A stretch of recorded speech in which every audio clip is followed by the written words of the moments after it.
That's my direction, right?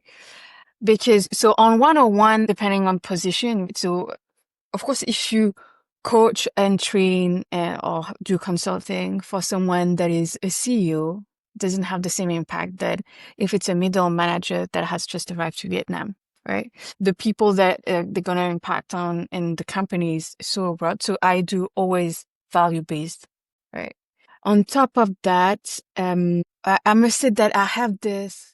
Welcome to Career Coaching Secrets, the podcast where we talk with successful career coaches on how they built their success and the hard lessons they learned along the way. My name is Davis Nguyen, and I'm the founder of Purple Circle, where we help career coaches scale their business to $100,000 years, $100,000 months, and even $100,000 weeks. Before Purple Circle, I've grown several 7- and 8-figure career coaching businesses myself, and have been a consultant at 2 career coaching businesses that are doing over $100 million each. Whether you're an established coach or building your practice for the first time, you'll discover the secrets to elevating your coaching business. Welcome to Career Coaching Secrets Podcast. I'm Kevin, and today we are joined by Julie Sivanthaphanith. She's been a coach for 2 years. She's the founder of Keystoners and a global leadership coach. Welcome to the show, Julie. Thank you. Thank you very much. I'm really happy to be here. Yeah, I'm really excited. So first thing that came to mind, I asked you pre-podcast, but what exactly is a global leadership coach? Yeah, it's actually I'm specialized in cross-cultural leadership coaching. So I'm based off in Vietnam. I'm French. I lived in China. So I've been in Vietnam for 4 years. So I help leaders who come to Vietnam or who want to work with Vietnam to adapt their leadership here, because culture change a lot of stuff in terms of messages. And most of my clients have difficulties actually to do this. I would like to be a vitamin, but most of the time I'm a painkiller. So they've been here for quite a while and then they cannot have results. They don't have traction. So then they cannot perform. And I support them to adapt their leadership here in Vietnam. Wait, so who are your clients? Are they foreign people coming into Vietnam? Are they local?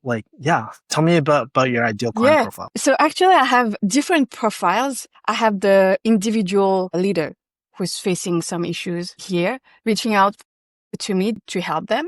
Then I have global Vietnamese, what I call global Vietnamese. So Vietnamese that are overseas and they're coming back to Vietnam and they have what we call a reverse cultural shock. So then they have to readapt. But you have also those global Vietnamese, the Vietnamese here who want to go abroad. So in the US, in Australia, and they need to adapt. And then I have corporates, right? And it's also the same dynamic. So you know that Vietnam now is growing like hell. And you have a lot of international companies here, but headquartered most of the time in the US or in Europe. And they have to translate their global culture to Vietnam. So let's say you have a company and in their values, they have being proactive. Being proactive in the US, for example, you don't perform being proactive the same way in the US and in Vietnam. So how do you translate this? What is really important for them is really operational ROI, right? Because if you cannot align among multicultural teams, then you have your projects that are delayed, right? And then you have rework. Then you have engagement retention issues. And then ultimately you're not performing at the speed that you would like. And then the last segment is really a tiny one, but I really like it, is in Vietnam, you have more and more IT hubs, right? Accelerators for startups. AI is becoming something really big that the government is pushing. And you have co-founders team that are really multicultural, either because they're looking for funds elsewhere or because maybe a co-founder is in India, one in Vietnam, one in Singapore, and they have to work together. So this is a tiny part, but I really like this segment as well. One of the things you highlighted a few nuances of leadership in Asia versus the US. What are, if you were to name the top 3 challenges for people who come here and are in a leadership position, what are the top 3 challenges that come to mind, I guess? Actually, the top challenge actually is really huge. So maybe one is enough, is what I call the autopilot leadership.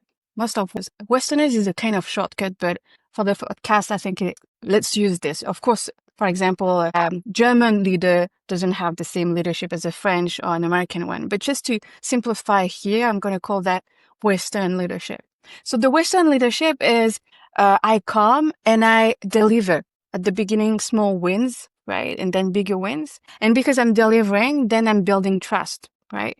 With my partners, stakeholders. In a lot of Confucian cultures, so when I'm saying Confucian, Chinese, Vietnamese, Korean, it's the other way around. You have to build trust. And once you build trust, then you can deliver. And that's the biggest issue actually, because how do you build trust actually in those cultures is really by relationship, right? So it means that you can try to deliver those quick wins with your team, but at some point, if you don't build that relationship with them, I'm saying team, but bigger team, right? So your direct team, your peers, your partners, your clients, then you cannot have this trust and you won't have the traction to create performance. And then ultimately maybe your next step in your career, right? And that's really a big challenge for a lot of people here. Because when you start, for example, in Western world, when you're going to introduce yourself, you're going to say, for example, me, I'm Julie. I'm a global leadership coach. I have 20 years of experience in corporate, and it's been 2 years I'm putting this experience for my clients. Really professional, really about records. But in Vietnam, for example, you have to come and say, okay, I'm Julie. I'm married. I'm 43 years old. I like kite surfing. And I have my parents with me here in Vietnam. So you see, it's really not the same introduction, but it's for both a professional environment. So it's a big switch because then how you build relationship in the workplace is really different before having this traction. How does that sound? No, I love it. It's very interesting. And so okay, so now we kind of understand some of the nuances of international teams and all that, and the difference between the Western or Confucian cultures. Let's talk about the marketing. How do people find out about you? What kind of marketing are you kind of doing to kind of promote your services? So can you imagine that? So it's been 4 years that I'm in Vietnam, and it's been 2 years I'm a coach. And of course, the network I had before was really different from the one here. And as I just mentioned to you, we need to build trust and relationships. So it was kind of real difficult because I started from scratch, right? So my only channel of communication today is LinkedIn. I chose this platform because, so it's international, so really linked to what I'm doing, right? And then, I started to really post on this, really showing what I'm doing and also showing who I am, because I think that the main issue to attract clients is really to build that trust, right? So the trust in your skills, the trust that they want to work with you. So I started to post a year ago now. Yeah, you see, the 10th of October was a year ago. And this is how I communicate. So initially, Kevin, there was no one reading. And then consistency and there were a lot of lows and highs, right? Now I can attract the people that are interested in what I'm doing. As you reflect on your 2-year journey, what kind of challenges have you noticed either right now or previously when it comes to finding clients? So the biggest challenge for me was really that LinkedIn, right? Because I didn't tell you, but I was head of marketing for a big FMCG, a worldwide FMCG company, right? And so I know my stuff on marketing, right? But it was really high level strategy. And then suddenly I have to implement something. So I needed to learn how to write, right? How to attract the strategies of LinkedIn. What is the algorithm doing? Then knowing really, really well my clients who I was targeting, having clarity on their needs and what I can offer to them. I would say the two main things. But I think that what it was really great is that the more you talk to people that are interested in what you're doing, and you take really at the beginning, it was not easy for me to go to LinkedIn, right? Never post anything, never DMs. But the more you open or you're curious and you talk to those guys, the more you know them and the more you grow with them. So really at the beginning, forcing myself to do it. And now honestly, Kevin, I really enjoy going to LinkedIn. I have really interesting conversations with people. And then again, the more you talk to them, the more you know what they want and the more you can be useful. Content? When I create my content, I'm targeting only expat people and global Vietnamese, right? So I go only on this. And then the others are coming and seeing an opportunity for me to help them, right?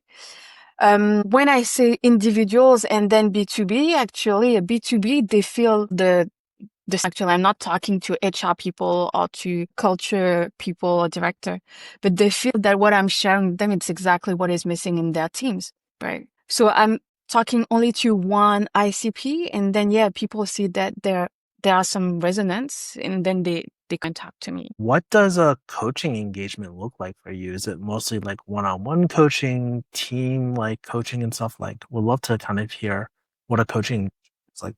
So I have different hats. You're right, Kevin. So the first hat is really consultant or facilitator, because I need to give that knowledge about what is culture here in Vietnam, right? So here there is no kind of interaction. It's me giving them the keys, how it works, etc. And then, so I always start with 2 days of workshops, depending on how big is the team, whether it's an individual. And then I follow up with at least 3 months of coaching, right?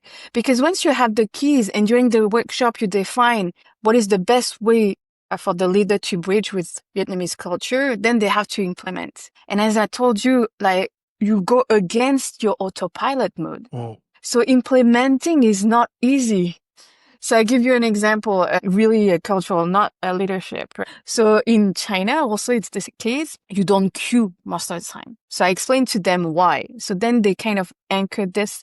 And then there is a kind of, I would say, change of behavior curve. At the beginning, you deny. At some point, you accept. Sorry, just to interrupt for a second. When you said queue, what do you exactly mean? Like lining up, like in terms of cultural nuance, or? Yes. Okay, cool.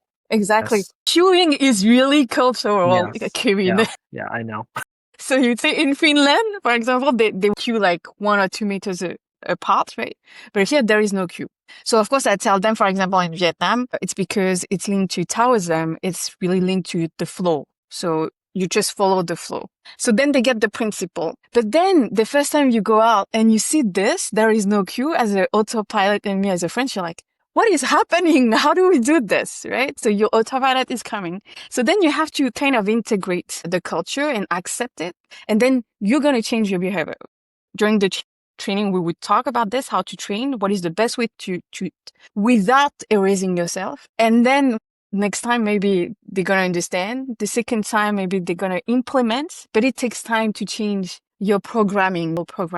So that's why I follow up with coaching. Kind of reminds me of the first time crossing the road in like Southeast Asia and stuff in Vietnam. It's like, it's all about flow and you just keep on going, and people, it's like fishes, they swim around you and stuff like that. So interesting analogy. Totally. One of the things I'm very curious about, because oftentimes the perception of leadership, the way that people look at it isn't necessarily like I don't want to call it a hard skill. Like, it seems less tangible than things like marketing or sales, because there's direct KPIs like associated with it. And what I've noticed with some leadership coaches, a lot of times they struggle with things like pricing and pricing strategy. So I would love your take on this. Obviously, you don't have to give any hard numbers about what you charge or anything like that. As you think about structuring your coaching engagements, how do you think about it? Are they like value-based, retainers, project? There's so many different ways to price. And what have you kind of gravitated to over the years? So for me, I price on value, right? Kevin? That's my direction, right? Because so on 101, depending on position, so of course, if you coach and train or do consulting for someone that is a CEO, doesn't have the same impact that if it's a middle manager that has just arrived to Vietnam, right? The people that they're going to impact on in the company is so broad. So I do always value-based, right? On top of that, I must say that I have this kind of competitive advantage in Vietnam. So the market of coaching is not that mature first. And then on cross-cultural leadership, not a lot of people. I would say only me. You have intercultural trainer, but not adding this layer of leadership, right? So being so niche actually really helped me also to be more premium, and I have the chance to choose my so far. So that's why I do value-based, and I'm really open on this. When you speak about value-based, right? Something I think about in different industries, people's definition of value-based can like differ, right? And so usually, like, if you're basing it on value, what are some of those things that people really care about? Like those outcomes or KPIs that people like really care about in the global leadership space? Yeah, and that's to your previous question, because it's kind of intangible, right? But one thing that also is really good about being a painkiller You see, and not the vitamin, is that people are really coming because they need something. Because honestly, awareness on cross-cultural leadership is not really high, right? People always think that it's about food, culture is about food and etc. But actually, you have what I call deep culture versus surface culture. So I have this advantage when they're coming and they're saying, okay, man, I have a problem, Julie, can you help me? And then I roll out, I know exactly what is happening. So I tell them, okay, you're here because this is happening, and this is happening. If you work with me, this is what's going to happen. And already you have you showcase a little bit what you know, and they're like, man, this is me. So she knows her stuff. So already they have this problem, and value-based is easier. And when you tell them, oh, if you don't do this, your operational ROI is going to be like this. You're leaking talents. Your next step, so the promotion you're targeting after this assignment, because most of them are expats, so they're here for 2 or 3 years, right? You're not going to have the position you're targeting. You're going to go back home, and 25% of expats going to leave the company within 1 year.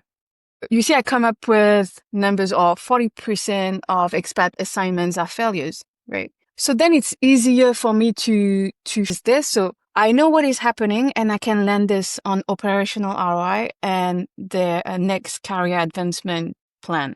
Yeah, you stole the question for me, because I was going to ask, okay, what if they pass on global leadership? What are the implications of that, or what are the consequences of that? And you kind of answered that just now. I do want to shift gears here for a second. Yes. So, we see the importance of this, right? And why people need to do something like this. I'm more curious about your future goals. And so where do you kind of want this coaching business to take you in the next few years? Do you have desires to scale, secret dreams, big ambition? Kind of curious on that. So, Kevin, honestly, I'm really sure.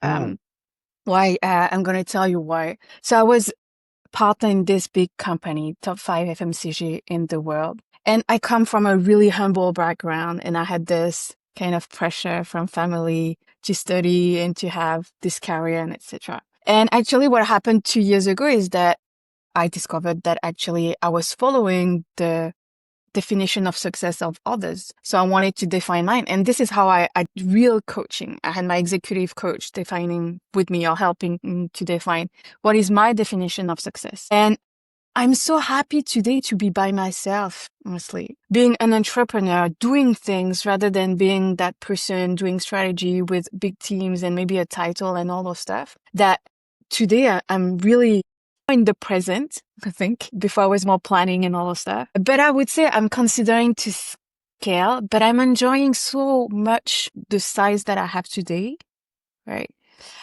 Choosing my clients, choosing where I want to travel, choosing being free, right? Not having a big team, not having a boss, and doing things really concrete that I'm not really sure. And maybe tomorrow I'm going to change my mind, and that's totally fine. But I like this freedom. So yeah, I'm not sure on this. I'm not sure whether it's the answer you wanted to hear. But yeah, really enjoying where I am, not thinking too much about the future, being really present and having this freedom. Yeah.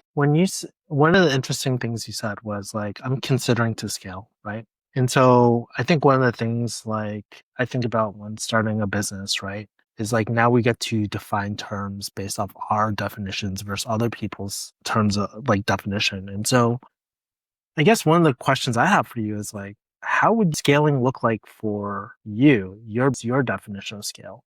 I think a lot of times we think, oh yeah, increasing revenue, growing the team, there's a lot of aggressiveness to it, but you kind of really enjoy the day stuff as well. So if you had to scale, what does your definition of scaling look like? So what I'm considering, but it's really a small step, is because what I'm missing, Kevin, is a little bit of more interaction, having a team. Right? Before I had big teams, and you see, and I really enjoyed being by myself and doing my research and my clients. But sometimes I'm like, man, I would like to have few people around me to discuss with, to exchange. And so that would be the next step, right? So it's more, maybe not hard KPIs as you mentioned, but bringing people on board and seeing what we can do all together, having constructive discussion, less about, hard KPIs, but more this connection, this bonding, this mission we're going towards together, right? This is more the next step, I think, for me. I see. That's really interesting how you missed kind of like the team dynamics and all that. That's really interesting. Exactly. Mm. So I was head of marketing and I had like really young talents, you see, and then talents middle managers. And I'm missing having people with different, background, different ideas that we could combine, actually. This is, the thing that I'm missing. As you're reflecting on your current season of business and maybe life right now, because it is a huge transition from head of marketing down to yourself and growing this coaching business, what are some challenges or bottlenecks you're kind of noticing in this season of business right now for you? Maybe some of the stuff that maybe a lot of people wouldn't be able to see from the outside looking in. I think it's this uncertainty of, I would say, revenue, or I would say, those ups Fluctuations. and lows. Exactly, fluctuations. So you're like, today I have 3 clients, new clients, and I'm not sure I can manage those 3 clients. And they all want everything within 2-3 weeks, like, or yesterday. And then next month, you're like, oh man, I don't have any call. You see, it's not this. And because you're a 1% business, sometimes it goes into really deep dive. For example, I told you, LinkedIn is my only channel. So I'm like, man, maybe my posts are not good enough. Or maybe this one was not good enough. And you're like, oh man, I should have said like something differently. So you always because everything depends on you, you're always doubting. And there are external factors you cannot really. That's why coming to that team dynamics, I really like to have those discussions with someone. It's something we did and we should learn from that. But am I learning the right thing? Or am I just doubting because no one is calling? So it's more, those variations. But sometimes, So sometimes you're like, man, there is too much. And sometimes you're like, man, what is happening? There is no one. Can imagine, right? Because you're kind of like in this, I don't want to call it isolation chamber, but you're kind of in solitary confinement where a lot of these problems or things that are coming up, you're wrestling with yourself. And there's probably like a lot of, you're missing that dynamic of like the back and forth. Exactly. So what I do, Kevin, is that I have coaches for everything. You see, I had a coach for LinkedIn. I had a coach for this and this. So then it's kind of building your own circle to have those discussions. And now I'm thinking about how I bring all that in, right? Well, Julie, I would love to play a game with you too. We're at that point of the podcast where we play games. I want to do it through the lens of business investments if you're open to it. This is a storytelling game. And so one of the things that I notice from doing this podcast is that a lot of coaches, they invest in things like coaching, training, marketing, team members, a lot of different things, right? Most business owners kind of do that. And so what I'm going to do is, if you're open to it, I'm going to give you a prompt of kind of like a phrase, and you tell me just the first thing that comes to mind. It's kind of like I'm a psychologist, and I would just love to hear the first thing that comes to mind.